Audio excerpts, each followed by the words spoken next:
de Libertadores. Terminou lá no José Amalfitani, na Argentina. O Flamengo deitou e rolou. Parecia jogo de adulto contra criança. Um europeu contra um sul-americano. 4-0. E olha, poderia ter sido 5, 6, 7, 8. O Flamengo sobrou de uma maneira que eu não imaginava. Eu imaginava que o Flamengo ia passar o carro nos dois confrontos. Mas 4-0 fora de casa foi demais da conta, ou não, PVC? Tudo bem? Boa noite, PVC. Tudo certo, Felipe. Tudo jóia. Certo, Ricardinho. O Flamengo vai jogar dia 29 de outubro em Guayaquil contra o vencedor de Atlético ou Palmeiras, um dos dois. Isso é definitivo. A gente estava aqui conversando, tentando fazer um palpitômetro. Quanto tempo você acha que demora para o Vélez empatar esse jogo? Jogar uns 5 meses, mais ou menos. Com dois jogadores a mais, o Flamengo com 2 expulsos? Não, no segundo tempo ali, uma hora a gente estava assistindo, com todo respeito ao Vélez, mas se tirasse 2 do Flamengo, equilibrava o jogo, né? Porque foi muita diferença. Boa noite, Felipe, PVC, a todos. Eu ia dar boa noite, mas o PVC já te apresentou sem eu introduzi-lo. Sem problema. Boa noite, Ricardinho, bem-vindo. Boa noite. Foi realmente um grande jogo do Flamengo, é uma grande apresentação, alguma dificuldade inicial, até porque atuou fora, né? Pressão da torcida, o estádio do adversário, mas a qualidade técnica prevaleceu.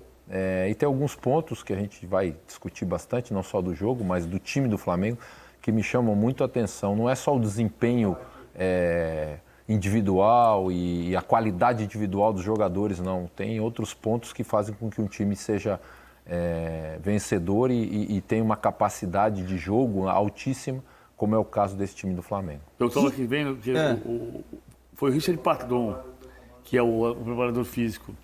Começa o segundo tempo, e o Vélez vai para cima. Aí tem uma bola do Hanson, tem uma bola cruzada, tem um esboço de cercar a grande área do Flamengo, nada muito de perigo, mas tá ali o Vélez tentando dar uma blitz. Aí você tá vendo que tá ali a ratoeira prontinho, o Flamengo jogou o queijinho e lá vem o rato para tomar o queijo. E vai tomar uma ratoeirada. Uma ratoeirada. Sai o contra-ataque, o gol do Flamengo do Pedro, o terceiro. O preparador físico falou assim, é muito engraçado, porque exatamente ele tá vendo a mesma coisa que a gente. É isso. Ele levanta como que diz, não, eu vou pra casa, não é possível ficar aqui vendo esse jogo. Olha, a gente vai destrinchar esse jogo para vocês, essa vitória expressiva do Flamengo, 4-0 sobre o Vélez Sarsfield, lá na Argentina. E você aí de casa, sei que está ansioso, o flamenguista deve estar ansioso para participar com a gente aqui, super empolgado com esse time do Flamengo. Que trabalho espetacular do Dorival Júnior desde que ele assumiu o time. Então você aí de casa pode mandar a sua mensagem, seja ela mais empolgada ou mais contida, o caminho você já sabe, por meio da hashtag Troca de Passes. Tudo junto, você conversa com a gente e manda a sua opinião. Vamos fazer o seguinte, vamos começar com os números do jogo, se é que é necessário, além dos 4-0, para vocês darem uma olhada na diferença dos números de Flamengo e Vélez Sarsfield. Olha só, posse de bola, 59% do Flamengo, 41% do Vélez. As finalizações, o Flamengo 15 e 12 do Vélez Sarsfield. Finalizações para fora, 5 do Vélez, 4 do Flamengo. Escanteios, 9-5 para o Vélez. Faltas cometidas, 15-12 para o Flamengo, nenhum impedimento no jogo. Vamos mudar a página ali.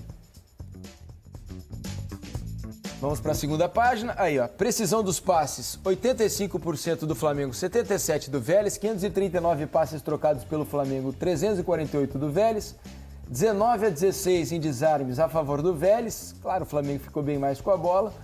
3 cartões amarelos para o Vélez e 5 para o Flamengo e nenhum cartão vermelho no jogo. Agora, sabe, eu peguei uma outra estatística que não está aí na nossa ilustração, mas chutes a gol, PVC, no gol. Foram 10 do Flamengo e 1 só do Vélez no jogo. Acho que isso diz muito mais do que até todos esses números aí que são já a favor do Flamengo. Mas 10 chutes no gol contra 1 do Vélez Sarsfield. Os caras estão com uma pontaria ou o Flamengo que é muito acima da média, Carlinhos? Não, eu acho que, assim, no primeiro tempo, principalmente, eu acho que teve aquela bola na trave, numa falta, né? Que o Santos até, acho que tirou meio que o braço. Imaginava que a bola ia para fora, né? Ele achou que ia para fora, a bola deu na trave. E teve a questão, uma outra defesa que ele fez, importante, um pouquinho antes, né? Um time dessa qualidade, lógico que ele precisa ter um grande goleiro. Em alguns momentos do jogo, ele pode fazer a diferença em defesas pontuais, no momento que o adversário tem a oportunidade. Acho que foi o caso hoje do Santos no início do jogo, né? Agora, a capacidade de construção de jogada, a capacidade técnica, as movimentações ofensivas, né, do Flamengo, a gente comentava assistindo a partida, como os atacantes dão opção para os jogadores de meio, né? Quando o atacante se movimenta, o meio-campista que tem qualidade, que é o caso do Arrascaeta, do Everton Ribeiro, né, do João Gomes, né, eles facilitam o trabalho desse meio-campista, porque a movimentação do atacante é 50%, 60% da facilidade que o meia tem de colocar a bola em condições de finalizar. Então, eu acho que esse número de finalizações, como você perguntou, eu acho que é pela capacidade do time do Flamengo, de construção do time do Flamengo, que constrói se o adversário estiver no seu campo marcando. E contra-ataca com qualidade, porque o segundo tempo chegou um momento que, para quem gosta de futebol, de treinamento, chegou um momento que parecia um rachão, né? Antigamente, na minha época... Espaçado, né? Na minha época era o sábado de manhã, que tinha aquele rachão 2 toques, que muitas vezes você chega com 3, 4, 5 jogadores contra 2. Várias vezes no segundo tempo, o Flamengo fez isso. Parecia solteiro contra casado, aquela pelada de fim de ano, né, cara? Capacidade técnica de decisão. Então, eu acho que a capacidade do Flamengo fez com que ele tivesse essas 10 finalizações a gol contra apenas uma do Vélez. Tem uma coisa que é surpreendente, né? O quê? Esses números. 12 finalizações do Vélez. Pois é. Mesmo que seja só uma no alvo. Eu nem lembrava de tanta finalização do Vélez Não, assim. no primeiro tempo teve até uma bola na trave, teve aquela bola do Hanson. Uma cabeçada por cima. Uma cabeçada por cima. Então teve alguma coisa no começo do segundo tempo, no começo do primeiro tempo, e aquela blitz, eu estou chamando de blitz para ser generoso. Porque não foi uma blitz. Não. Mas teve 12 tentativas de acertar o alvo do Vélez sem conseguir acertar. Só uma vez acertou o gol do Santos. Tem a bola que tocou na trave, que o Santos tirou a mão, né? Isso, esperando na cobrança de falta. Na cobrança de falta, que podia ter sido uma jogada de risco. A única coisa que você pode ponderar ali do lado do Flamengo é a quantidade de gols que o Gabigol está perdendo. Né? Fora do normal para um jogador da qualidade dele, tão acostumado a decidir e a fazer gols, né? Hoje ele perdeu, pelo menos no segundo tempo ali, umas 3 oportunidades, 2 na frente do goleiro, né? Depois ele tentou aquela que ele traz para dentro, né? Da direita para dentro, cortando assim, ele bateu por cima. Tá faltando um pouco de precisão ali na hora do Gabigol, não sei se ele tá muito ansioso, porque tá fazendo menos gols do que costuma, né? Será que pode ser isso também, Cadinho? O jogador acaba ficando um pouco ansioso, porque vê que a bola dele não tá entrando como entrava um tempinho atrás? Pode ser um pouco de ansiedade, sim, de ter a oportunidade e de não estar conseguindo refletir ou traduzir essas possibilidades em gol. Agora, quando um time cria muitas oportunidades como o Flamengo, você pode ter certeza que o coletivo estando bem, forte, que é o caso, individualmente, de um jogo para outro, algum jogador diferente se destaca. Hoje o Pedro fez 3 gols e finalizou muito bem. O Gabriel teve 2 chances, uma sem goleiro, acabou não fazendo. Daqui a pouco, no próximo jogo, no jogo da volta, né, no jogo do Brasileiro, pode ser ao contrário, entendeu? Sim. Porque o coletivo estando bem, a capacidade técnica individual do jogador aflora. E é o caso desse time do Flamengo. Eles têm uma capacidade de improviso, de movimentação, de liberdade no campo, que traz muita dificuldade de marcação do adversário, né? E aí, o jogador que com um toque, ele consegue colocar o companheiro numa situação diferente. Uma coisa que me chama a atenção nesse time, Felipe, a gente fala muito da parte ofensiva, né? O time do Flamengo é um time que hoje, sem a bola, esses jogadores que com a bola podem decidir, eles têm um compromisso tático e defensivo que faz muita diferença. Porque no futebol, a gente já viu vários grandes times no futebol brasileiro. Às vezes você tem um grande time, você fala, não, esse time com a bola, ele é muito bom. Mas sem a bola, ninguém ajuda. Todo mundo só quer atacar. Quantas vezes a gente já viu isso no futebol?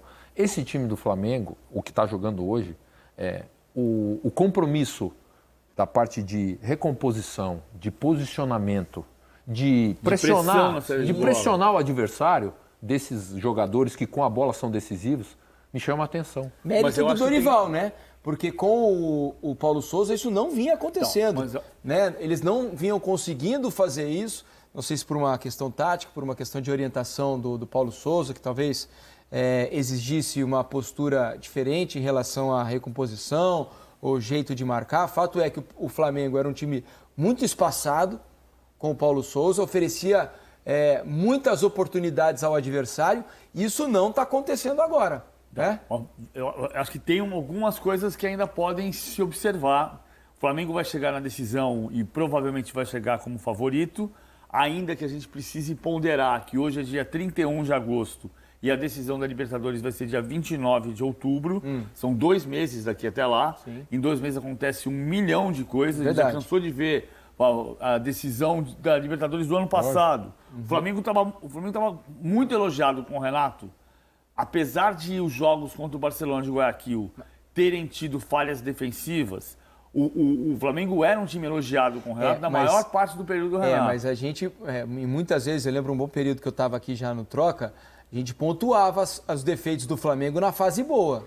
Não era uma coisa constante, mas a gente pontuava os defeitos que eram claros, né, daquele Flamengo do Renato.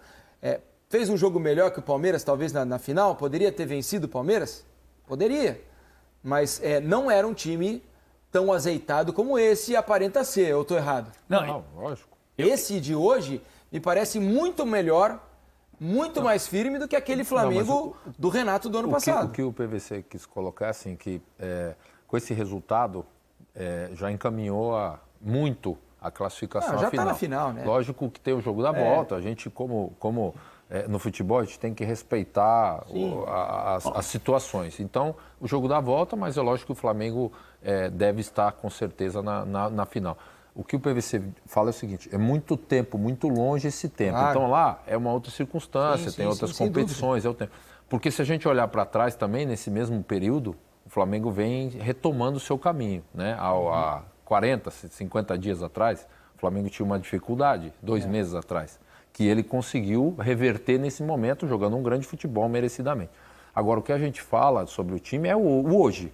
O hoje do Flamengo é esse, é um compromisso defensivo dos jogadores de frente, de pressionar o homem da bola, de taticamente estar sempre posicionado, e com a bola ter a capacidade técnica do improviso, da liberdade de movimentação, né? Porque realmente são jogadores de altíssimo nível. Só pelo fato, segundo tempo, as mexidas que o Dorival saiu um jogador, entra o Cebolinha, entra o Vidal, entra esse Vitor Hugo, jovem, que joga muita bola. Eu acho que tem diferenças claras entre o período. O Dorival faz um trabalho impecável, ninguém tem dúvida disso. Eu acho que o Flamengo vai chegar à decisão da Libertadores como favorito pela qualidade do jogo que todo mundo está vendo e aplaudindo, inclusive eu. Eu estou só colocando assim, tem uns 2 meses que foi que o Ricardinho falou, que eu estou colocando também, e coisas que vamos voltar lá atrás, vamos voltar 1 ano no tempo. Flamengo vence Barcelona com um novo show de Bruno Henrique e pega Palmeiras na final. Isso aqui era o tom quando o Flamengo classificou ano passado. O Flamengo está na grande final da Conmebol Libertadores. Nessa quarta-feira, o rubro-negro voltou a vencer o Barcelona por 2-0, desta vez em Guayaquil, pelo jogo de volta da Conmebol Libertadores. E avançou a decisão com 4-0 no placar agregado. Isso era 1 mês e meio antes da decisão e o entusiasmo havia. Eu me lembro que no primeiro jogo, que o Barcelona de Guayaquil, no Maracanã, levou perigo, criou chance no primeiro tempo. Falou-se muito também da falta de... O Flamengo foi bem ameaçado naquele Que o Flamengo foi jogo. ameaçado, que o Flamengo tinha problemas de recomposição, mas se falava da qualidade de um time que fazia gol todo jogo. Assim, mas a individualidade é a mesma, né? São os mesmos jogadores praticamente ali do meio para frente, os caras que resolvem. E do Paulo Souza também. Também, mas e por isso que o Paulo Souza tinha mais dificuldade, mas o Flamengo continuava, mesmo desorganizado, ainda assim vencendo jogos, porque ele tem provavelmente os melhores jogadores disponíveis no Brasil para jogar. Então ele sempre, mesmo jogando taticamente mal, ele vai continuar vencendo jogos. A diferença principal para mim hoje é que me parece Claro que ele continua contando com a individualidade, mas coletivamente, esse time do Flamengo hoje me parece muito mais consistente do que aquele do Renato. Vamos tentar ver aqui um pouquinho. O que eu acho que ainda... O time é brilhante. Eu tô só bancando... Pedro e Gabigol não podiam jogar juntos. O Bruno Henrique jogava. Bruno Henrique jogava, mas o Pedro não podia jogar junto com o Gabigol. O Pedro e o Gabigol não jogavam juntos com o Jorge Jesus, com o Rogério, com o Renato, quem tava errado? Com o Paulo Souza. O Bruno Henrique se machucou e a gente está vendo claramente que podem jogar juntos. Agora, eu acho que nesse momento o Flamengo pratica o melhor futebol da América do Sul, mas disparadamente. E estou comparando com o Palmeiras também. Então, acho que tem algumas questões assim. Por exemplo, aqui e aqui. Nos dois lados, nos dois corredores. A recomposição é muito melhor hoje com o Dorival do que era com o Renato. Não tenho a menor dúvida disso. Mas onde é que o Vélez jogou hoje? Jogou com o Orelhana do lado direito, nesse setor aqui, e com o Hanson aqui. O Vélez é um time tão fraco que é o penúltimo colocado do Campeonato Argentino. E tem 28 clubes, hein? E não é só o Vélez, porque o Flamengo não está sendo ameaçado pelo Corinthians, pelo São Paulo, pelo Palmeiras com time reserva, pelo Palmeiras mesmo jogando o Flamengo com time reserva. Tudo isso é verdade. Eu só tô aqui ponderando. O Flamengo é o melhor futebol deste momento, indiscutivelmente. Ele é um time perfeito? Todo mundo que for jogar com o Flamengo vai estudar as características do Flamengo. E hoje o que eu acho que ainda tem um pouquinho é na saída pelos lados. O Flamengo, em compensação, o início do jogo hoje é isso aqui, né?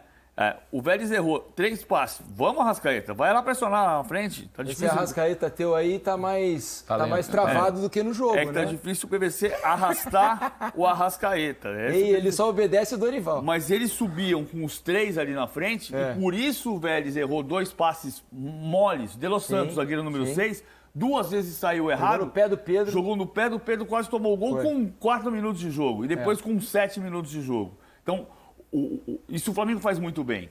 O Flamengo voltou a marcar, a pressionar a saída de bola, como nos melhores momentos da marcação por pressão do Jorge Jesus. Por outro lado, como o Flamengo joga muito na frente, às vezes, e não tem pontas, né? O Everton Ribeiro faz o lado direito do losango e o Arrascaeta a ponta do losango. Se você escapar pelos lados, você encontra algum espaço. Algum espaço. Porque é a maior qualidade de jogo deste momento no Brasil e na América do Sul. Isso não tem discussão. Olha, na hashtag troca de passe, não vou dar nem para falar o nome de todo mundo aqui, porque tem muita gente perguntando.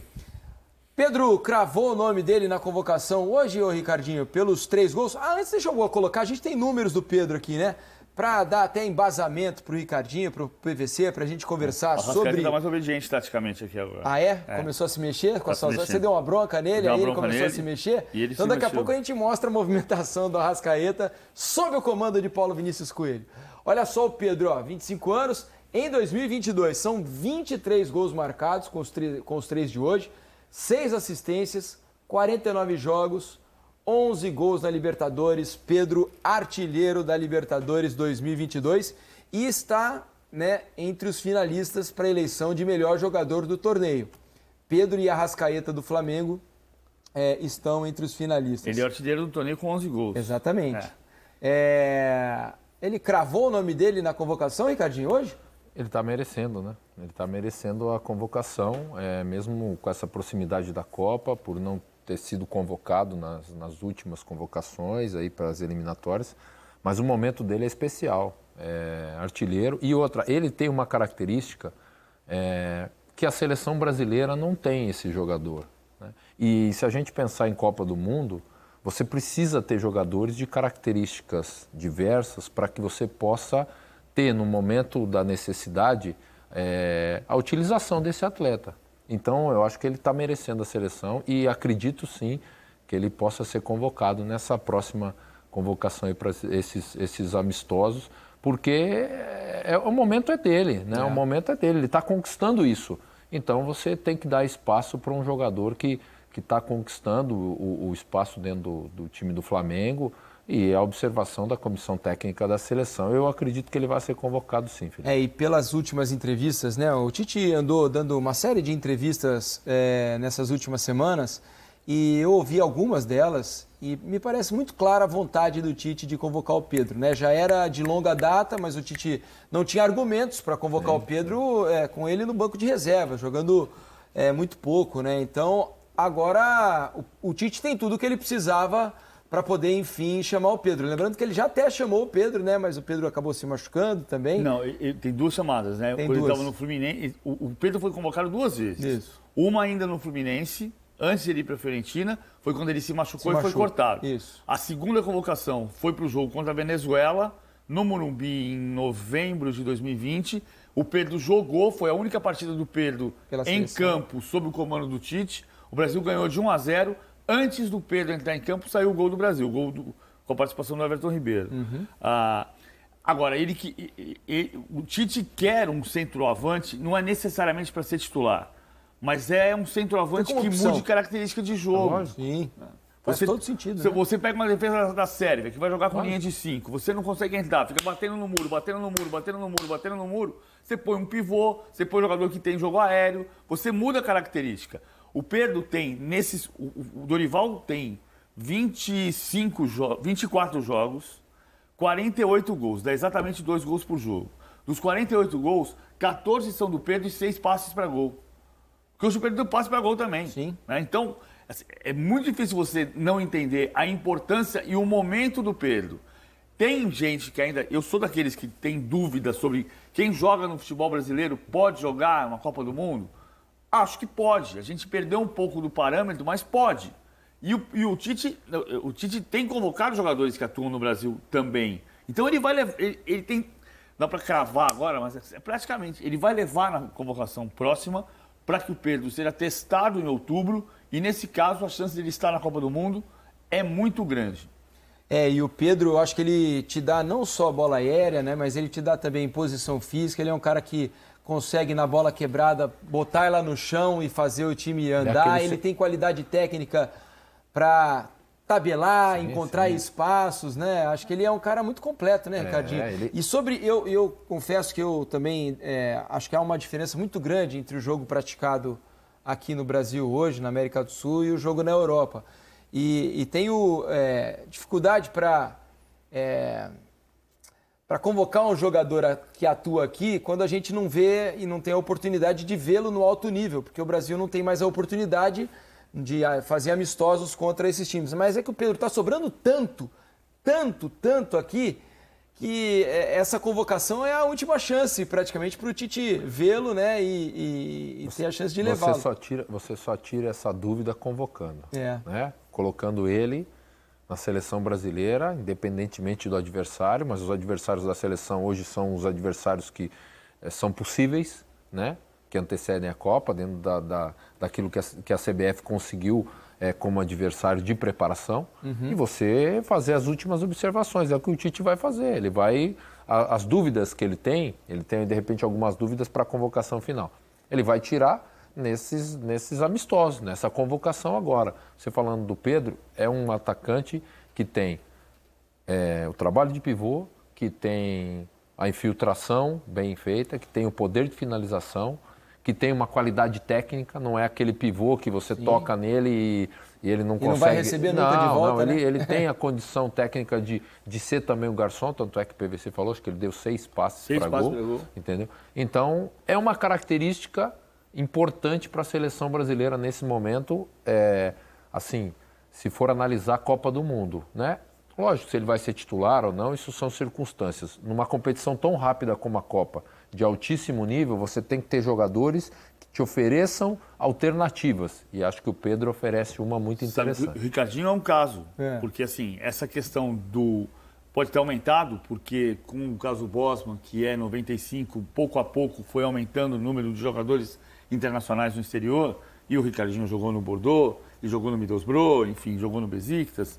Mas o Ricardinho é um caso, jogador campeão do mundo, convocado de um clube brasileiro. E jogou 2 Copas do Mundo, as 2 sendo convocado de clube brasileiro, as 2 pelo Corinthians. Né? Eu não me lembro, Ricardinho, na tua época, o Brasil ainda fazia amistosos contra os europeus, né? ainda havia essa possibilidade, né, no calendário. Às vezes fazia, sim. Acho que isso facilitava também, né, PVC na época, porque você tem a chance de provar nesses jogos mais se você for competitivos, pegar, né? Na história da seleção brasileira em Copa do Mundo, a primeira vez que a seleção levou jogadores do exterior para uma Copa do Mundo foi em 82. Falcão era da Roma e Dirceu do Atlético de Madrid. Quando o Ricardinho, depois em 98, por exemplo, a maioria dos jogadores já era de clubes do exterior, embora em 94 fossem 11 convocados do Brasil e 11 do exterior. Quando o Ricardinho foi campeão do mundo em 2002, a maior parte do time titular estava na Europa, mas dos 23 convocados, 13 jogavam no Brasil e 10 no exterior. O Brasil nunca foi campeão do mundo tendo mais convocados fora do que dentro do Brasil. Não dá para fazer isso hoje. O mundo mudou, né? E o Ricardinho jogava aqui, né? Nesse losango de meio campo que voltou. Sim, exatamente. Por exemplo, no Santos de 2004. O Gomes está te obedecendo, pelo menos, hein? O Arrascaeta não, você vai ter que chamar ele na chincha lá depois, hein? No vestiário. Eu gosto de ver times jogando assim bem, sabe? Porque a nossa geração, não só o meu time, mas a geração dessa década de 90, início de 2000, as equipes jogavam muito dessa forma, ou muitas vezes 2-2, né? Um quadrado, dois volantes e dois meias, entendeu?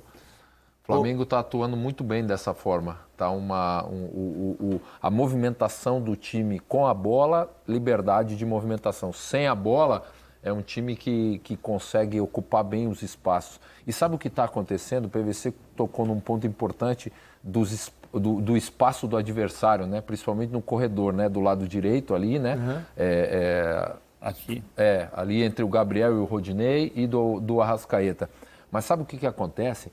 O time, ele tem um poder ofensivo tão grande, ele pressiona o adversário, ele tem um posicionamento de uma composição tão interessante que o adversário, ele, por exemplo, vou dar um exemplo, o lateral esquerdo de qualquer time que vai enfrentar o Flamengo, ele vai vir atacar? Vai. Só que ele vai ter o entendimento de que se ele passar do meio, a primeira bola que o Flamengo receber vai no Arrascaeta e vai no Gabriel. E aí, cara, o outro momento de ataque dele, ele vai ter a dúvida, eu vou ou eu não vou? Ou seja, o Gabriel, que deveria marcar o adversário, né, acaba sendo marcado. Que é o que tem que ser, o atacante tem que ser marcado. Só que muitas vezes hoje os jogadores de lado, eles recompõem tanto, não que não deva recompor, mas eles recompõem tanto que às vezes eles ficam auxiliar de lateral.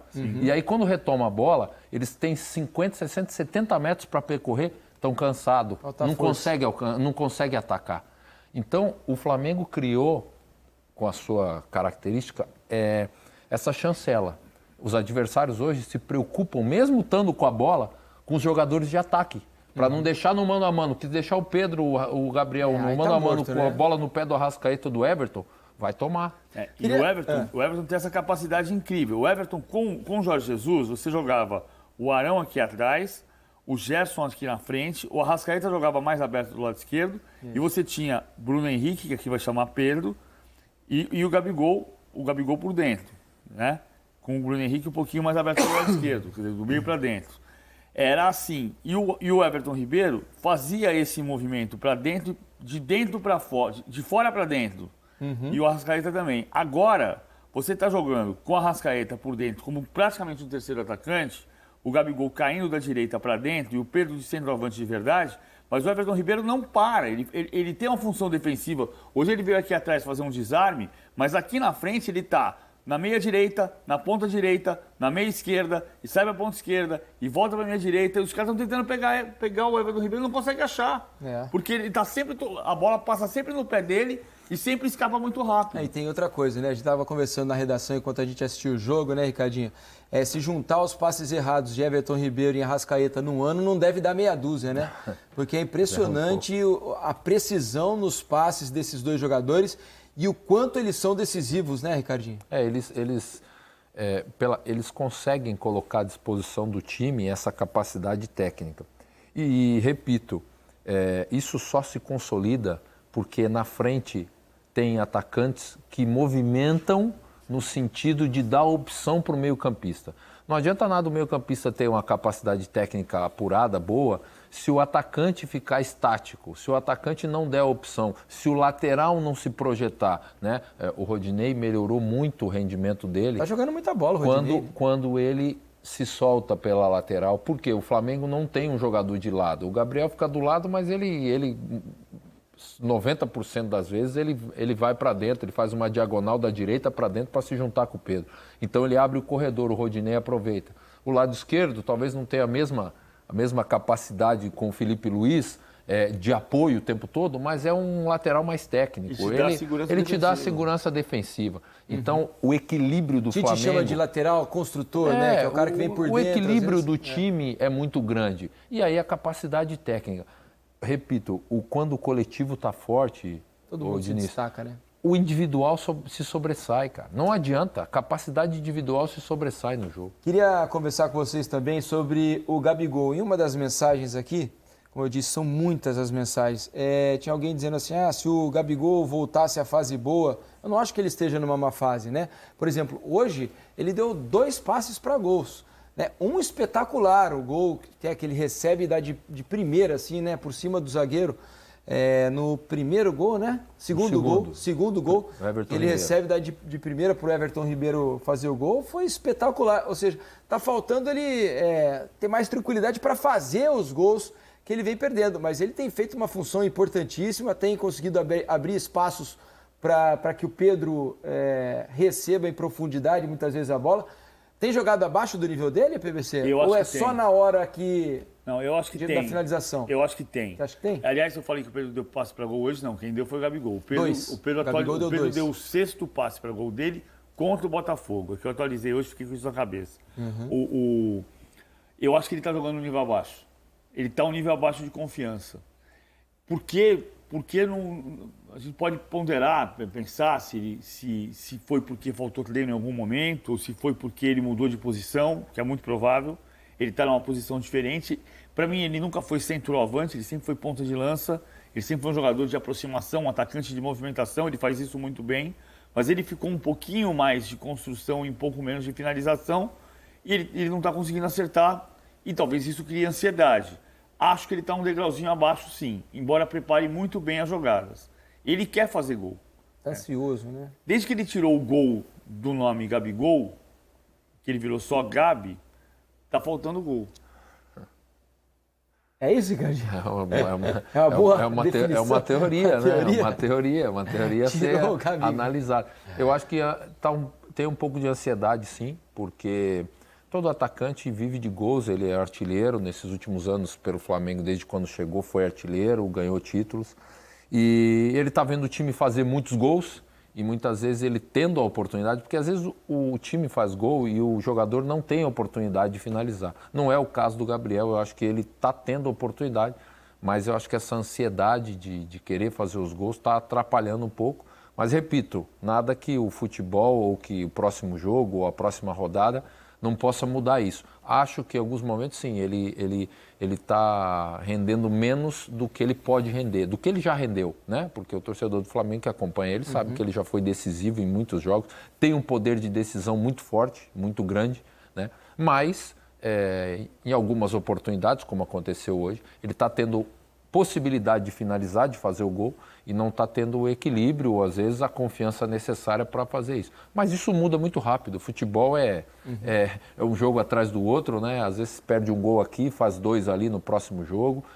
Eu acho que no caso do Flamengo o importante é o coletivo. O conjunto. O conjunto. Todo tá e acho que se ele não faz bem, gol, né? ele ajuda numa assistência como a de hoje, numa situação de recomposição. Acho que ele nessa parte coletiva tem contribuído bem. Fosse você o técnico do Flamengo, PVC, jogo da volta, semana que vem, no Maracanã, você disputando 3 competições, o Flamengo construiu um bom caminho também no primeiro jogo da Copa do Brasil contra o São Paulo, fez 3-1 fora de casa, vai decidir no Maracanã e tem esse 4-0 na Argentina. Jogo no Maracanã na próxima semana. E você ainda disputando, sonhando com o título brasileiro, precisando cortar uma vantagem de 7 pontos hoje, né, do Palmeiras. Você escala time reserva no Maracanã contra esse Vélez? Porque mesmo o time reserva, ninguém acredita que, por tudo que vem fazendo o time reserva no Campeonato Brasileiro, contra Palmeiras, por exemplo, contra São Paulo, vencendo no Morumbi, ninguém imagina que o time reserva do Flamengo vá perder por 5-0 do Vélez no Maracanã, com todo o ambiente que vai ser criado lá. Você escalaria os reservas? Lembrando que Davi Luiz e Léo Pereira já não jogam de todo jeito, porque hoje tomaram o 3º cartão amarelo. Eu acho que só inverteria a zaga por causa da suspensão. Manteria todo o time? Mas depende muito do pacto que se fez no vestiário. Porque assim, você conseguiu fazer um nível de motivação para todo mundo jogando os reservas no Campeonato Brasileiro. E o time das Copas é o time que jogou hoje. Que, aliás, jogou pela 7ª vez e ganhou pela 6ª vez. São 6 vitórias e um empate dessa formação inteirinha, os 11 que começaram a partida hoje. Então, você criou para o time reserva o desafio de tentar ganhar o Brasileiro. E você tem o time titular concentrado em ganhar a Libertadores e a Copa do Brasil. Eu acho que dá para mesclar. O Palmeiras de 2018, que viveu uma experiência muito parecida e ganhou o Brasileiro, é demonstração disso, porque houve momentos claros em que o Filipão, clássico contra o São Paulo, Sim, que era para não perder a liderança, ele escalou boa parte dos titulares que estavam jogando nas Copas, então dá para quebrar um pouco disso. Mas eu acho que está montado uma estrutura que você tirar Vitor Hugo, Vidal, Everton Cebolinha, Marinho, que não jogou contra o Botafogo porque tinha febre, Lázaro, você vai mexer numa estrutura que está funcionando. Então eu não tenho certeza se tem uma hipótese que é você fazer o contrário. Você coloca o time reserva contra o Vélez, termina de definir a classificação e põe os titulares contra o Goiás em Goiânia e contra o São Paulo na Copa do Brasil. Quem você faria, Ricardinho? Lembrando mais um detalhe aqui. Gabigol e Thiago Maia estão pendurados com 2 cartões amarelos. Se eu sou o técnico, não escalo na volta. Claro. Não escalo. Mas pode ser a informação que ele veio do Eric Faria, tá? Para dar o crédito. Então, imagino que o Dorival não vai escalar de nenhum jeito esses 2 jogadores, né? E correr com 4-0, correr o risco de perdê-los para a final. Já tem 2 suspensos, que são os 2 zagueiros. Isso. Com certeza, não sei, mas acredito que no final de semana ele vai colocar esses 2 zagueiros para jogar Imagino no Brasileiro, sim, né? para segurar os 2 que Fabrício Bruno e Pablo. para jogar no jogo da volta. Esses 2 que estão pendurados, né? Uma discussão, acho que interna importante de o que vale a pena correr o risco pelo placar que foi construído. Deixar no banco, né? Se precisar. E aquela velha, vamos dizer assim, colocação, né? Colocar o que tem de melhor. Mas todos estão bem. Colocar o que tem de melhor. Acho que o planejamento do Flamengo é esse. Então, mas teve 4-0. Tem um segundo time ou alguns reservas de altíssimo nível que poderiam ser titular no Flamengo, em qualquer outro time, né? Claro. Então você manter uma base de equipe, né? Talvez, pode ser que de repente colocar um Arrascaeta de início, no segundo tempo você coloca um Everton Ribeiro, né? Para você não ter os 2 com o mesmo desgaste, até pelo placar que construiu. Mas eu acho que tem que privilegiar sempre jogar o primeiro time.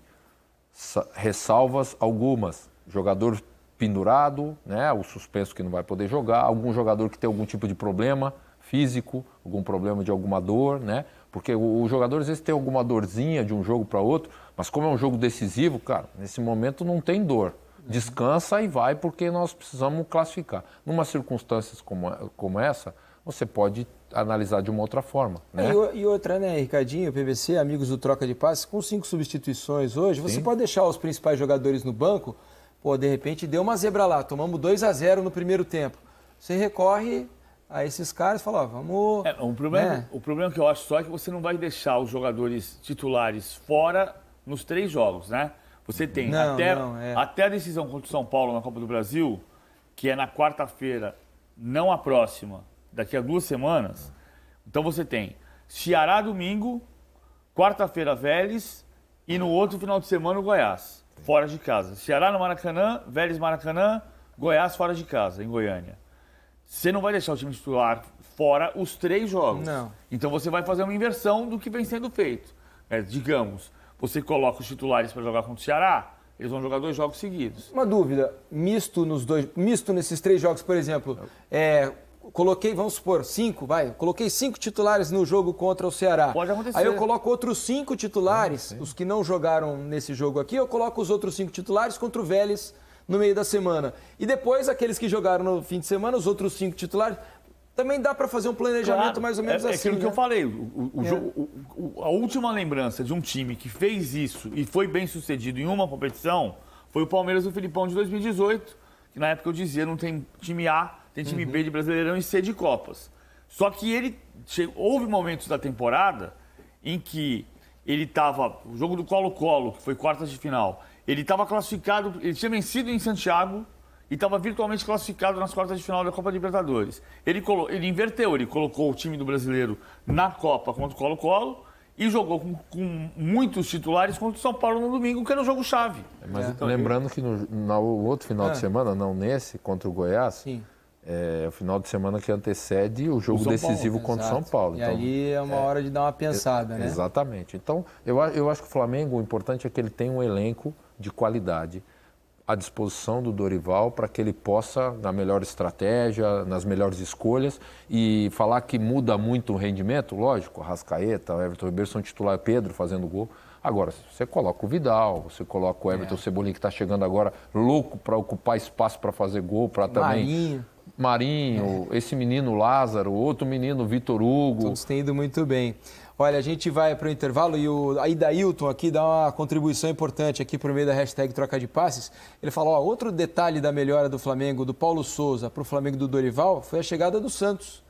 E trouxe muita tranquilidade para o gol, já que o Hugo Souza tomava também muitos gols. E é verdade, o Santos é um goleiro que...